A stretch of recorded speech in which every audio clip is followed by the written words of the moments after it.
Welcome to the Nebraska Hawk's Nest. These guys are brave! They're Hawkeyes, living in enemy territory. Listen, these guys are way past their prime, but they're still Hawkeyes!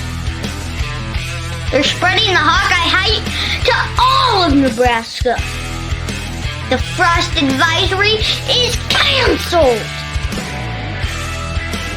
Corn huskers? More like corn suckers. Are you ready for this podcast? Let's go Hawks!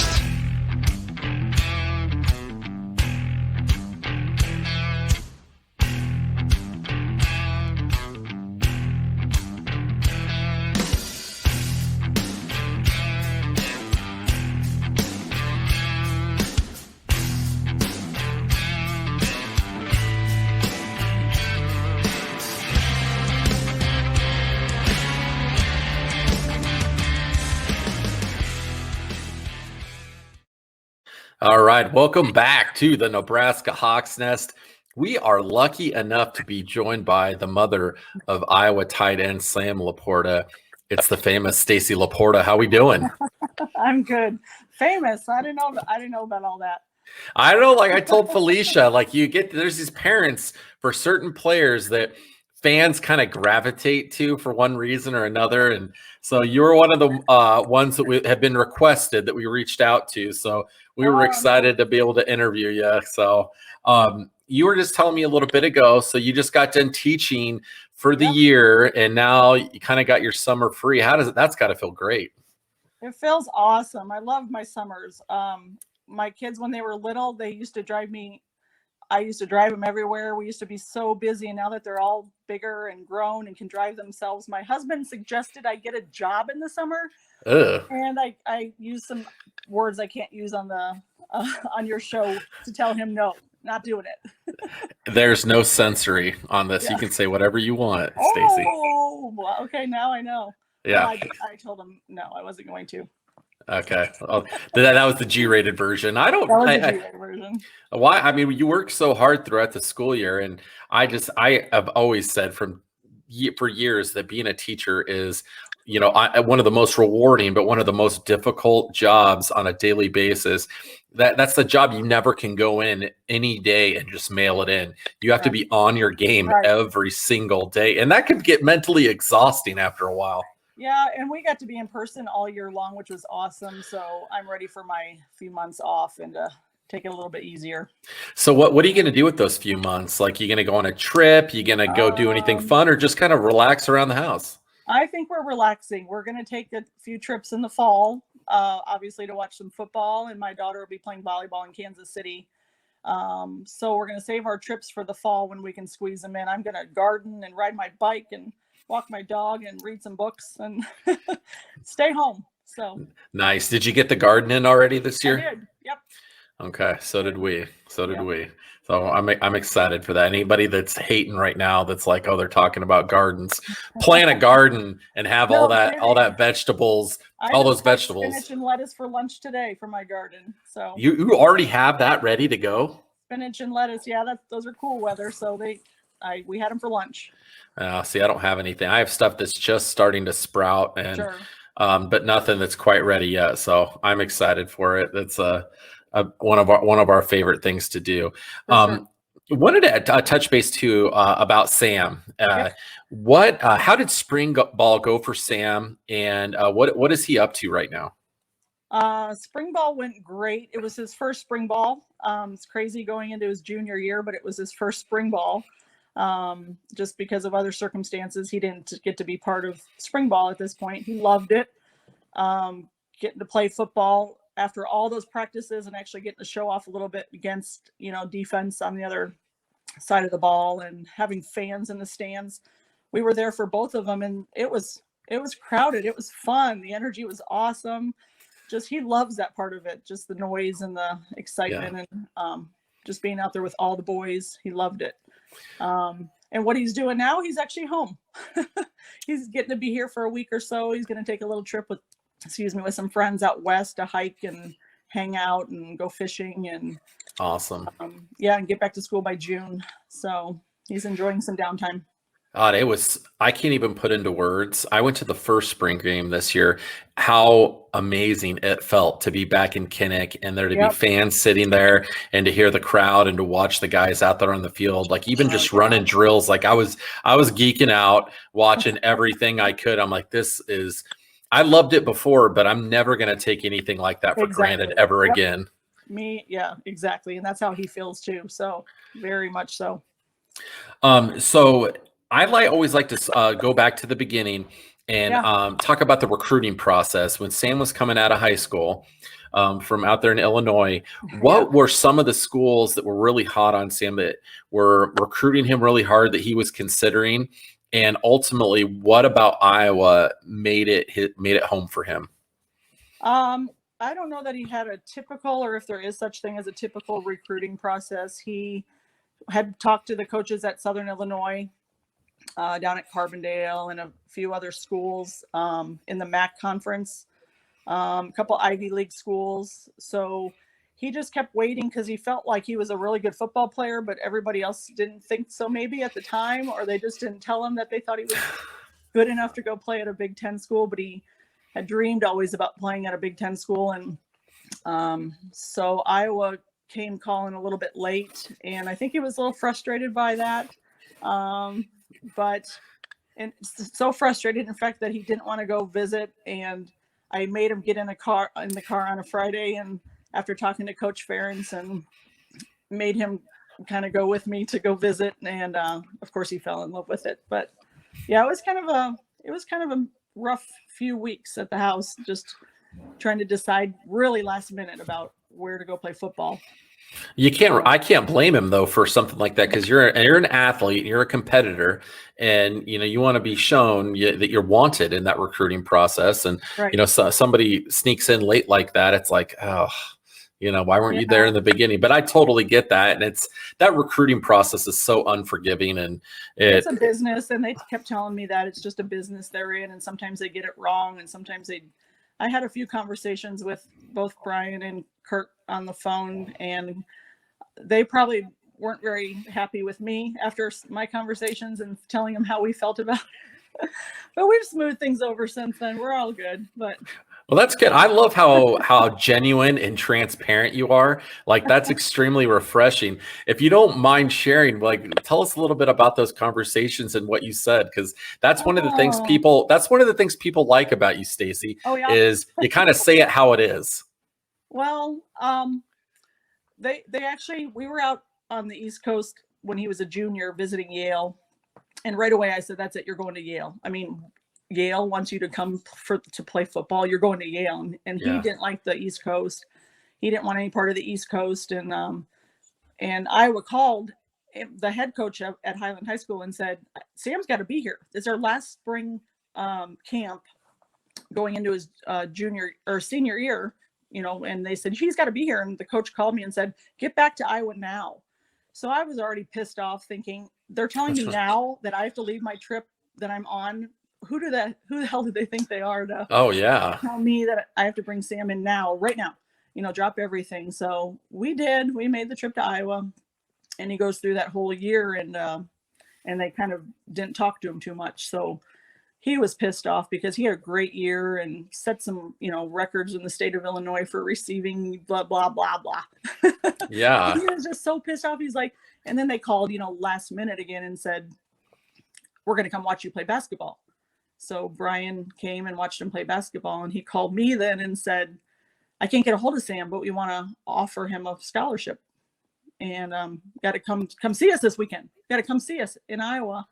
It's his, recruiting trip." And I'm like, I don't know. He's not very happy right now about how this is all happening. And they're like, "What do you mean? We're calling you. We're Iowa. Come on." And it was just a little tense. I felt he was stressed and under a little pressure, and he had already kind of almost committed a little bit to another coach that he really liked, and he was feeling the pressure of letting somebody down. He hates that, having to talk to somebody that he liked a lot to tell him that he might not go there after all. And so then, the head coach calls me on a Friday and says, "You've got to bring him here today." You've got to bring him. We're offering him a full scholarship. And I'm like, that doesn't mean anything sometimes to people that you've told you were going to talk to a long time ago. And where's that relationship you were supposed to build with us over the last 6 months? And, he explained it's a business, and it's sometimes they mess things up, and sometimes it just, and I again had some not so nice words to Hall of Fame coach Kirk Ferentz, but he forgives me and I forgive him, and we're all good. Well, it's your son, and hopefully, you would think he's going to understand that. And I think, for everybody would understand coming from your perspective. Right. I think we all can see where you're coming from. And I think most of us would have handled it the same way. So I have a lot of respect for the way you handle it. That's very genuine and real. And I'm sure that, they got that as well. With Sam, Sam's clearly, he's a big boy, like 6'4", let's see, 6'4", 250-ish. Yeah. How was it keeping that guy fed growing up as a kid? He wasn't very big like that until he started his senior year. He really put on a lot of muscle weight and a lot of, he didn't eat a whole lot necessarily. I've heard Davion Nixon's dad saying he would eat whole bags of pizza rolls. And yeah, that was awesome. I have 4 kids, and they're all super athletic, and they ate a lot, and I cooked a lot, and we had a lot of big meals together and lots of snacks, but he wasn't crazy eating like some of those big linemen, I'm sure, like their stories go. So anybody that's followed you on social media and seen Sam, you guys have a pretty special family, and you can tell that with his sisters, there's a cool relationship there. Walk us through a little bit about that dynamic with Sam and his sisters. Oh yeah. Sam's the third of my 4 children and the only boy. So you would think that the girls would all dote on him and treat him very special, but it's quite the opposite. They pretty much tell him he's full of shit on a daily basis. They keep him grounded. They tell him, I don't care if you have a football game tonight, do the dishes. It's your day. Mom's going to kick your butt if the dishes are not done, and I'm not doing them for you. So, his 2 oldest sisters were college athletes, and his youngest one is going to be as well. So athletics were just super important in our family, and they are each other's biggest fans always. They try to get to as many of his things, and he will drop what he's doing whenever he can and get to one of the girls' games and cheer for them and wear their school colors and shirt when he shows up at their game. And he'll drop his Iowa shirt off and put on his sister's school game or his high school jersey to come watch his sister. And just they're each other's biggest fans, and they want each other to succeed more than themselves sometimes. So pretty cool. What schools are his siblings playing at? I thought you said one was in Kansas City. Yeah. So his youngest sister just graduated. We just had a high school graduation, and she's going to play at William Jewell. She's an all-state basketball player, but she chose to play volleyball in college. So, so she went that route, and she's going to be just north of Kansas City in Liberty, Missouri. His older sister is going to get to play the 5th year at UMSL, University, Missouri, St. Louis basketball. She was an All-American this year. She holds her own pretty well. She's probably the biggest competitor with Sam when we're around and doing family things. She will challenge him and try to kill him at all costs. She's the biggest competitor with him always. So, and then my oldest daughter played volleyball at Fordham out in the Bronx, and she's finished now, and she's up in Chicago. She just got into law school, so she just started law school. Wow. So, yep, they get to as many Iowa things as they can, but they're pretty busy girls. You guys are a busy family. I mean, geez, I'm sure you've had a lot of games to go to over the years. Oh yeah, we've been to a few games. For sure. Love them all. So going back to, Sam and his sisters, I'm sure you have just an unlimited supply of humorous and funny stories about Sam when he was a kid growing up. What are a couple of the best ones that come to mind that the average Hawkeye fan wouldn't know about? Well, he's probably going to catch so much hell for this, but it's okay. It's all right. His youngest sister today was just telling him that don't forget to tell him about his speech problem. When he was a little boy, he just had the worst. He just couldn't speak very clearly at all, and I think I was the only person in the world who could understand him. And his oldest sister is Olivia, and he'd call her Wibby, Wib, just anything but the right sounds came out of his mouth. And then Bella, Alex was Alex, and so they all have nicknames for each other, and they all call each other really goofy names all the time. And so his youngest sister is Bella, and he'd call her Boa, and then finally Boa turned into Fud. Somehow Bella turned into Fud. So everybody calls my youngest daughter Fud still to this day, because of Sam's speech problems growing up.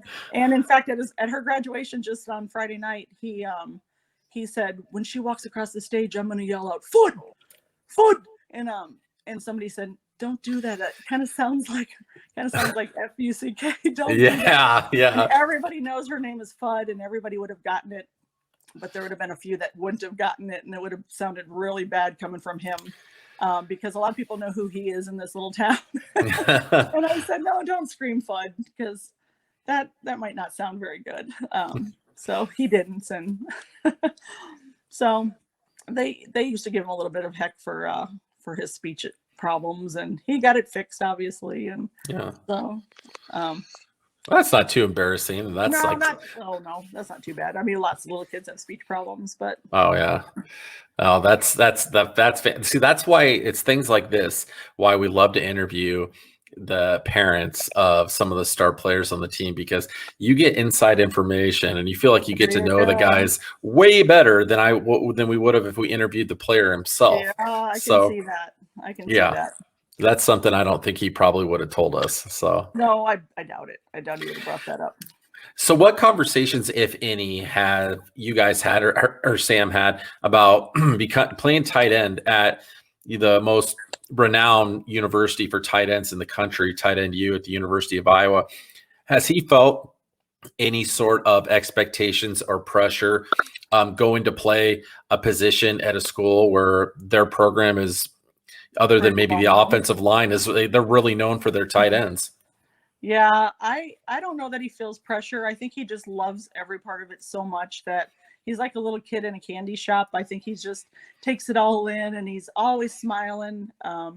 Probably right before a game when everybody else is thinking about it and get antsy and get anxious, he's looking up in the stands and trying to find us and smiling. And he knows it's lots of big shoes to fill. He got to go on his visit and hang out with TJ. We got to have dinner with him before he decided to go off to the next level, and kind of came in at the exact right time where he got to get a little playing time right away, not really understanding that would happen at all. I took on a freshman volleyball coaching position his first year at Iowa, and because I thought he'll be a freshman, he'll never play. We'll not worry about that this year. And then he called us and said, I think I'm going to play a little bit. I think I might be playing. I think you might want to come to the game. I think I might get in. And he got in for a few blocking series. Those first few, like the very first game of the year, he got in, and my husband about turned green and about passed out when he saw Sam running onto the field. And I was just sitting there like, he is going in the game. That was just something totally unexpected. And every game got a little bit more that he could take on, and they trusted him just a little bit more. So it's developed a little slow, but way faster than most people probably think. But he just doesn't feel the pressure with it, I don't think. He has so much fun and just loves every second of it. So I don't think it gets nervous about it or thinks about Tight End U. He knows he's at Tight End U. He knows he's playing. He's loves it so much, and I just don't think he feels much pressure with it at all. All right. We ran into a little bit of a technical difficulty on our end, but we are back with Stacy LaPorta now, talking about some of the influences being at Tight End U for Sam and his relationships with guys like TJ and George Kittle. Yeah, when he was coming for his recruiting visit, he got to talk to TJ a little bit. So he's come back. TJ has come back and watched some film, I think, with Sam, or they've watched on Zoom together. That's been a pretty awesome thing for Sam to learn from kids like him. George, I think he ran into him late one night someplace, and they probably were not talking about film or what to do on the football field at that point, from what I understand. Probably don't need the details of that. And I think Dallas Clark is the one that's around the most, which is really awesome. Talking to Sam about all the things that he can see him doing and expectations he thinks and fun things he thinks are in Sam's future. And they talk football, I think, more often than not. So I think that's pretty awesome. That's got to be pretty cool. We're working on getting Dallas on here pretty soon, so he should be a guest sometime. I'm hoping this summer. Yeah, that's awesome. We haven't got to meet him yet. I'd like to run into him and talk to him sometime. Well, hopefully with this COVID stuff on its way out, you guys will be able to connect with him at a game sometime, because I hope so. What better of an influence and a mentor to have as a tight end than Dallas Clark, Right. No doubt. For sure. Now, I wanted to get your thoughts from a parent perspective with the things going on with the NCAA with name, image, and likeness. As a parent, what's your opinion on that, having a son that's playing Division I football? I honestly haven't read too much about it or looked into it too much, because I figured they will notify us when we need to know certain things and what we need to know. Being kind of new with it, I'm not really familiar with what's going on, and I know it's probably a money thing, and I don't know who's in the right and who's in the wrong and who's going to be making the money, but I'm not very familiar with what's going on with it all. So the big thing with it is the individual players. So like, let's just say Sam, for instance, if Sam wants to sign a shoe deal with Nike, he can do that, because, he's, making money off of his own name. Or if he wants to do an autograph signing and make some money off signing autographs, he would be able to do that. And so the NCAA and, the athletes are, meeting and going back and forth on that to determine how that's going to be. So then they're probably considered more of a professional at that time, because they're making money off of their likeness and image, where the NCAA always restricted that. I know, because they can't be paying these athletes when the school's paying. I assume that's where they're trying to figure this all out, the black and white of it all. Yeah. I don't know. I mean, he's getting enough. I feel like he gets plenty of perks, and with his school being paid for and lots of meals and getting some housing help and, stipends with that. And his job right now is to be a student athlete, which student part, is pretty important as well. So I don't know. I mean, I feel like his job, they're helping him out a lot already being there, but maybe some schools aren't as lucky to be able to help as much with their athletes. So maybe they need a little more financial assistance, but I don't know how I feel about it.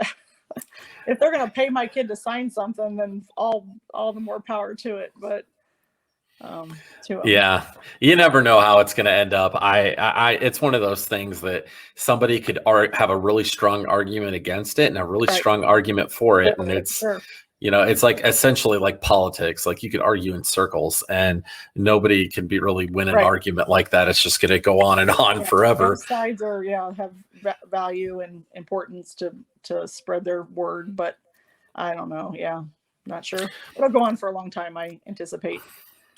What would one thing about a characteristic or something about Sam that you feel as his mom is very unique and very, very cool that most fans like myself wouldn't know about him? So essentially, kind of tell us something about Sam maybe that we don't know. Sam, well, he was pretty late to football. Around here, a lot of his friends started playing Pee Wee football maybe in kindergarten, first grade, and all that. And Sam was really into soccer, and he was really into swimming, and he was really into baseball. And finally, some of his buddies talked him into playing football, maybe about 5th or 6th grade, I guess it was. And so he was really thinking about being a soccer player maybe. And my first love is basketball. So he was a really good basketball player. And I would have liked to see him play basketball, but he thought football was going to be something cool after he played that first year, and he took a liking to football, and he's done okay with it. Yeah, just okay. He's done okay.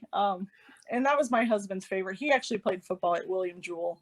Okay. Joe did, and I was a softball player in college. So All right. he didn't think he wanted to play football for a long time, and my husband was being patient, and he was letting him decide when he thought it was time. And when he finally decided he wanted to play, he loved it, and no turning back. But it wasn't as early as a lot of the kids and a lot of his buddies around here started. So Okay. he was kind of an all-rounded guy. He was a swimmer in the summer. He played the trumpet in the middle school junior high band. He did a lot of everything. I'm a PE teacher and I was a track coach. I remember when he was little, he'd come to track practices when he was 6 or 7 years old, and I needed an extra person for the relay. And these junior high kids, I'd say, go run over there. And when they hand you that baton, just take it and run as fast as you can and stay in your lane there, give it to the next kid. And he just liked to do everything. So he picked it up a little bit later, and he decided he really loved it.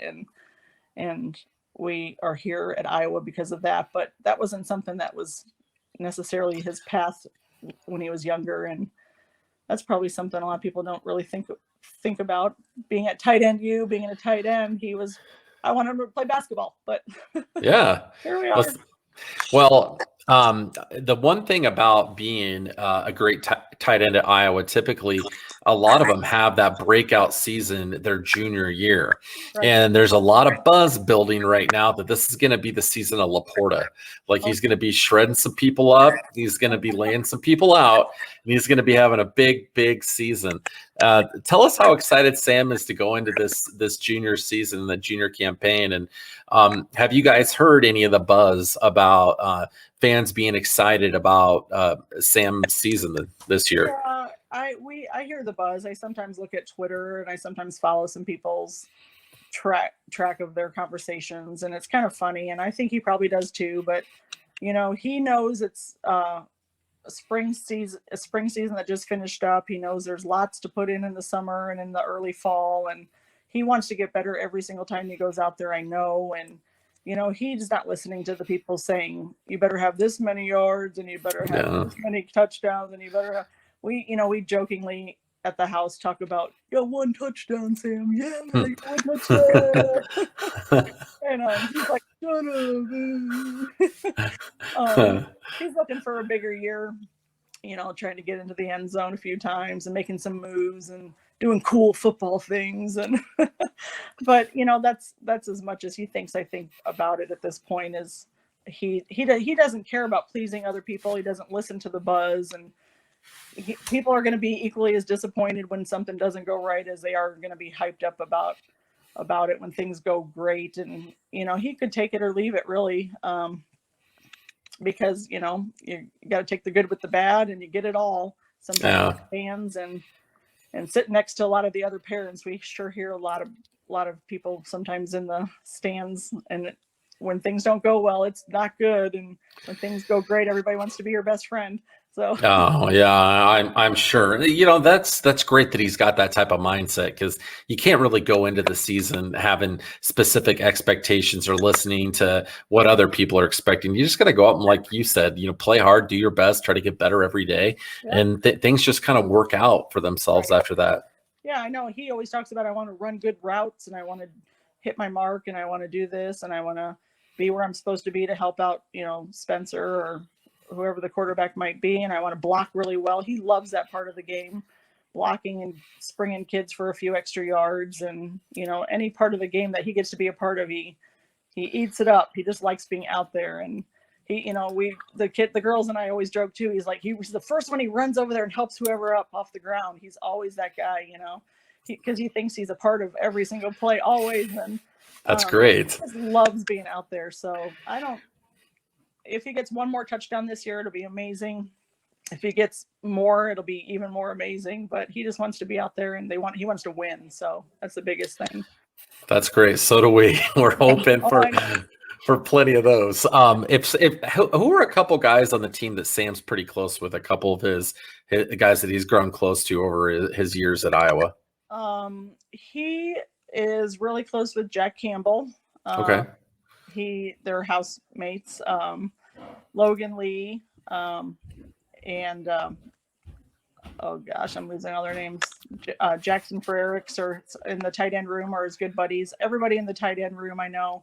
He really enjoys his group of people that he lifts weights with. So I think those are the other skilled position players like he is. He's really gotten close with Spencer the last 6-8 months. Good. And, we've gotten to know a lot of their parents really, really well, too, since coming on board. And it's just been so much fun to watch everybody cheer for each other as much as they cheer for their own kid sometimes, So if is there that one team every year, we ask every player this, that Sam just wants that game a little bit more, like he really wants to beat, whether it be because they have an annoying fan base or the guys that he's going against? Is there that one rivalry game that Sam gets a little bit more excited for, or maybe the family gets more excited for? Well, I think Northwestern is a biggie. He has a first cousin that actually played at Northwestern 10 years ago. So that we have some family that still wear Northwestern gear all the time when we're going to be around. So I think Sam really, really always wants to beat them. He was not very happy with that game last year. Probably another one is Nebraska. They kind of let him along a little bit in the recruiting process, just a little bit. He went out there for a camp and just with the coaching changes and stuff, it didn't work out, which is, turned out to be a blessing. But probably those two. He hasn't got to see Ohio State yet. He always watched every Ohio State game growing up, and he hasn't got to play them yet. That was supposed to happen this past year, but I've been to every Big Ten stadium in the country except Ohio State. So that was the last one on my list. And then they changed the game, so I didn't get to go. So I'm like, oh my gosh, I want to go there too. But tell Sam, we got to put Northwestern away because they didn't deserve to win that game last year. Let's keep kicking Nebraska's butt every year. Yeah. Oh yeah, for sure. Joe and I were at that one. We have family in Lincoln, Nebraska, and we actually spent Sam's freshman year, we actually spent Thanksgiving at an in-law's family's house having Thanksgiving with them, and they were all wearing their Nebraska gear, and they were so gracious hosts, and they took us in and they fed us, and we kept jokingly thinking they're putting something in the turkey that's gonna make me really sick so I can't go to the game. But they did not. They were awesome, and they texted me throughout the game saying, "Damn it, LaPorta! Damn it, Sam! Can't you drop that one?" That's awesome. Hey, so. Stacy, thank you so much for taking time out of your busy schedule. Congratulations on finishing another school year. Yeah, thank you. Have a glass of wine for me as well. I think that's awesome. Will. 2 for you, 1 for me. All right, that's perfect. I love your math. Yep. All right. Have a great rest of the night and go Hawks. Yes, go Hawks.